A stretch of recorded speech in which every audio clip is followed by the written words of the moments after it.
Imagine, for many of us, there's a time in our lives when we question our sexuality. For me, that time is now. When I first came here, I never questioned my sexuality, or not at least seriously. It was a little unusual never to have gone on a date. I always attributed this to being shy and intimidated by dating. After coming here, though, I did. In that initial rush where everyone questions everything, start to wonder. Naturally, I was horrified by the mere thought of being gay. How could I, of all people, be gay? Moreover, how could I be gay at the University of Richmond? I mean, the U of R is known as a conservative school, so I naturally assumed that it was against homosexuality.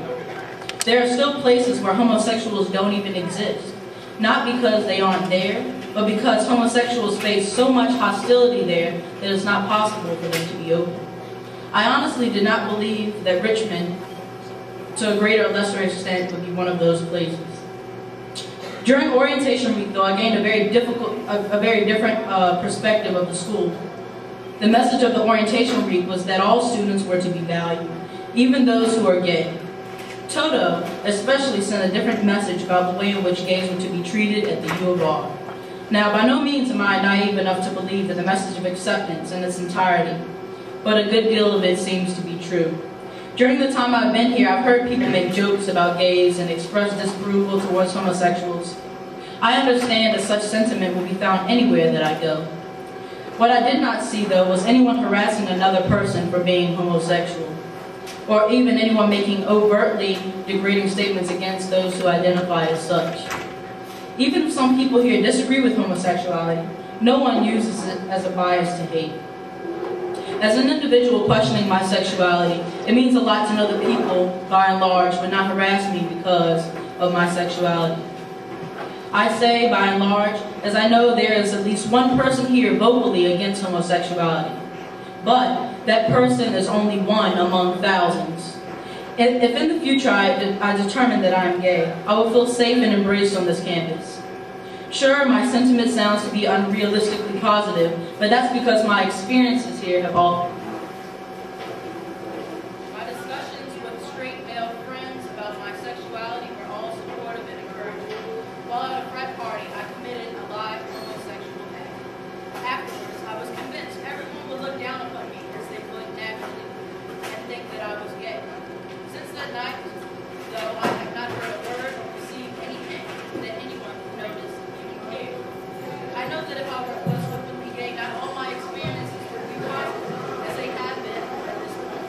I'm glad, though, that Richmond is open enough that I can explore homosexuality.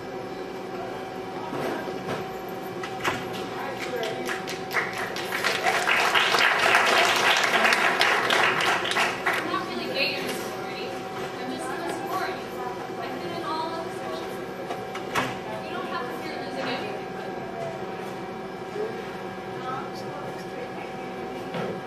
As an alumnus of Richmond College and current trustee of this great university, I offer my own. Sorry, guys.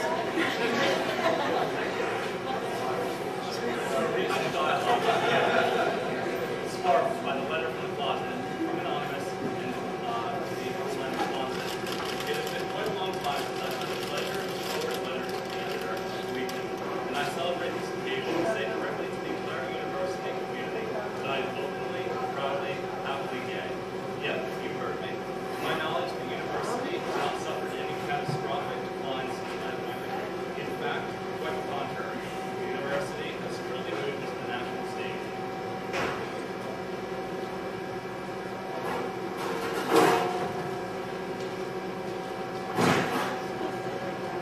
I started hooking up with random guys.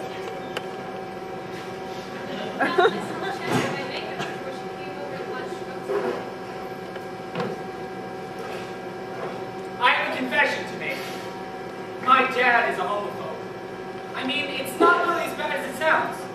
He doesn't hate homosexuals. He just doesn't feel comfortable around them. When we visited New York for my 14th birthday, two girls were holding hands in front of me. I didn't notice until my dad said something like, "You can find all sorts of people in New York." As if lesbians were roaming rampant, a species in their natural habitat. Later that day at a restaurant, my mom purposely arranged the seating so that my dad could be blissfully unaware of the gay PDA behind him. We even used distractions to prevent him from not noticing the gay men. It was like an inside joke all through dinner. By the time I got to college, I began to discuss this homophobia with him. I drew up the courage to tell him how much it bothered me when he used the word gay, negatively, or worse, faggot. Almost every time we talked about it, he defends himself, claiming that his homophobia isn't that bad. I can't tell you how many times I've heard the story of his open-mindedness towards homosexuals. When he was a grad student, a gay man hit on him, and my dad politely told him he didn't swing that way. My dad tells this story as if his civil conduct and lack of anger in one situation 20 years ago excuses or annuls his constant homophobia. One thing that still amazes me is that although two of my dad's closest friends, the best man at his wedding, and a good friend from grad school, turned out to be gay, he has still not been able to fully cure himself of his disease. This past summer, when he noticed the gay Find My Me shirt that I was proudly sporting from Day of Silence, he said, "You might want to be careful. People might get the wrong idea." I told him I didn't care if people got the wrong idea. He said, "You might change your mind when somebody hits on you." I don't know, I didn't care if a guy hit on me.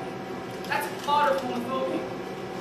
To fear being labeled gay or lesbian implies that there are negative, unwelcome characteristics. I would rather get hit on while openly supporting my friends in the GLBT community than save myself the hassle of explaining my heterosexuality. It's the least that I can do, especially when I know the struggles of many of my gay and lesbian friends face constantly.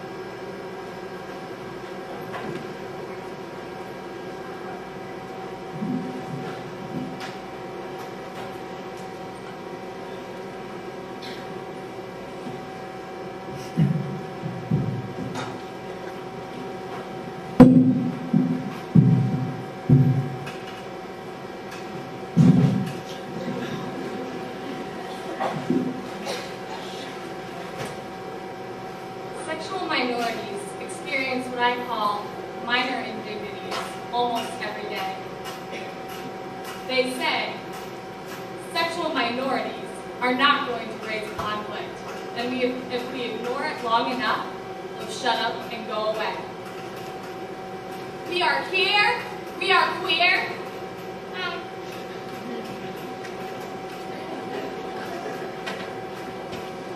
I commented on the raper without having my gender questioned.